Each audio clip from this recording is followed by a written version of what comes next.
motivation of the human capital base is an integral component of the Public Service Commission's strategy.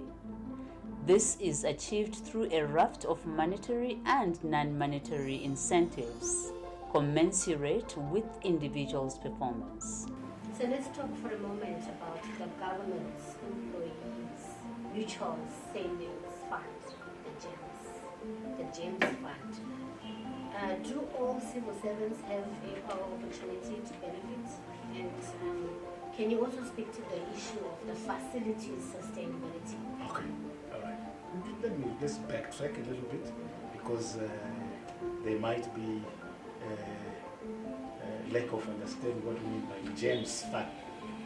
This is a government employee money and mutual savings fund, and it is a fund that was mooted by government in the context of what are called non-monetary benefits to complement the monetary benefits that you get in the way of your salary on a monthly and allowances on a monthly basis.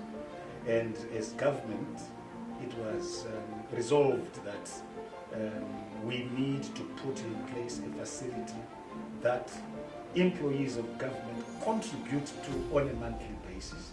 And I think the contribution right now sits at 2.5% of their gross salary. And government also contributes some subventions from Treasury into the same fund.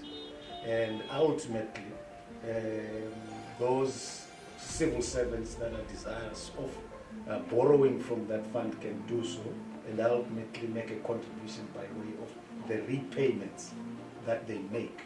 So we are expecting that in the fullness of time, when it has matured, the government employees mutual savings fund will have 3 sources of income: governmental subventions, contributions from employees, and repayments that are coming from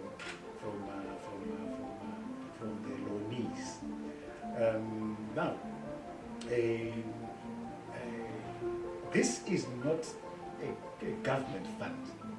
The Public Service Commission has merely been requested by government to work with workers, with public service, civil servants, to put it in place. As and when it is matured and we think that it is now properly functioning, we will basically as government hand it over to the government employees themselves because it belongs to them. And this is a process that we are expecting to do during the first quarter of 2022.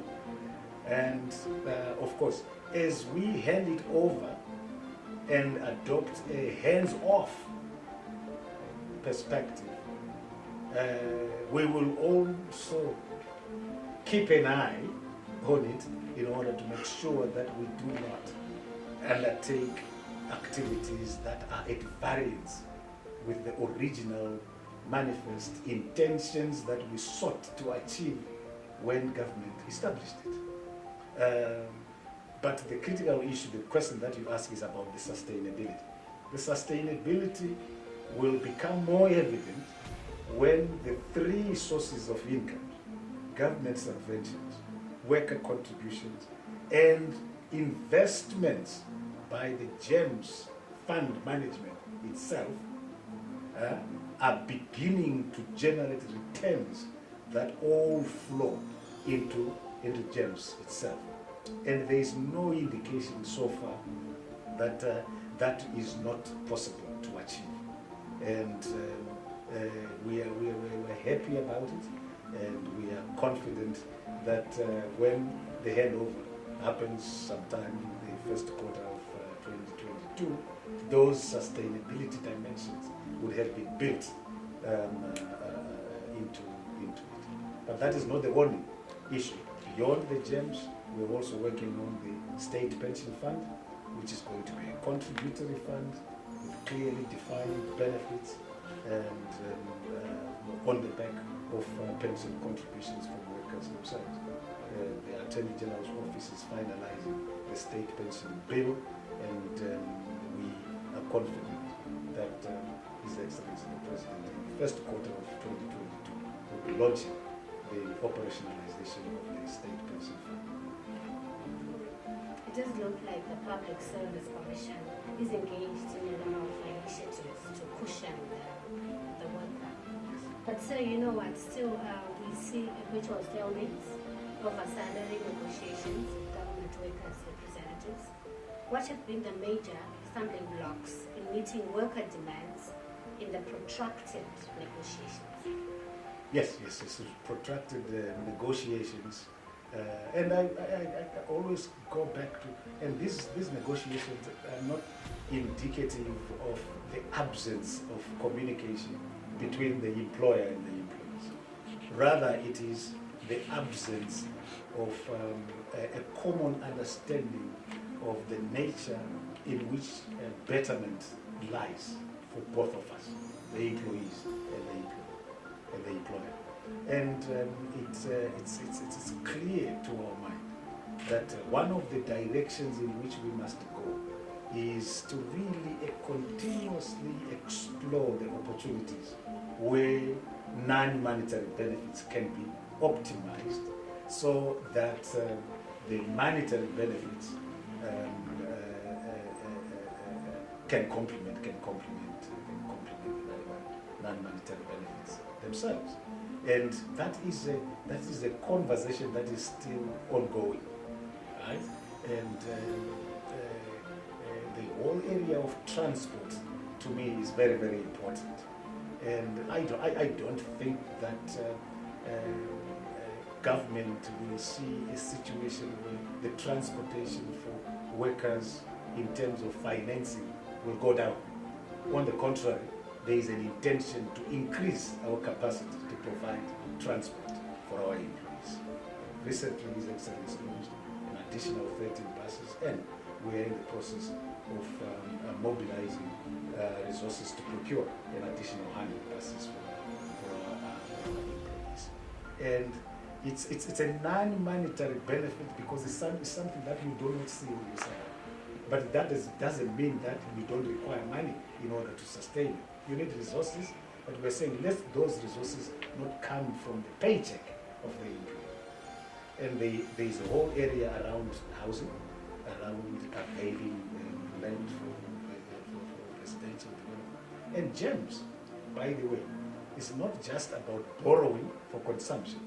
GEMS, it is also about borrowing in order for you to go and create wealth for yourself as an individual, for your families, and also making sure that resources are availed for you to meet certain basic needs. Sending children to hospital, sending children to schools, to universities, and so on.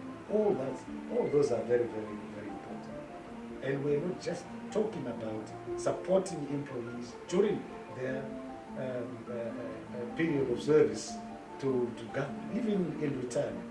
This is why we are coming up with your state pension fund that is more sustainable and makes it possible for us as government to meet our liabilities as and when they are due and payable to the persons who will be contributing their pension. And we're also making interventions in the area of medical facilities. PISMAS, we are in the process of making sure that PISMAS also begins to contribute significantly and meaningfully to enhancing the standards of living for our employees. So those are important. But at the end of the metaphorical day, the stability that I referred to earlier in terms of our economy is going to be key to extinguishing the perceived persistence of this tension between employer and employee. So it's a multifaceted issue that requires interventions from a wide range of perspectives. Is there an end in sight to this stalemate? Clearly, to the extent that we manage to, in the short term, to resolve the issues around the erosion, the assault on the amounts of money that we pay to our employees. To the extent that there is that resolution, we see height, if you like, at the end of the phone.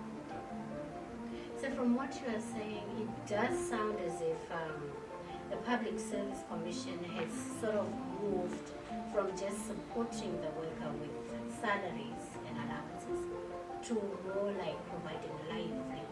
Would that be a correct Correct. It is. assessment? It is indeed.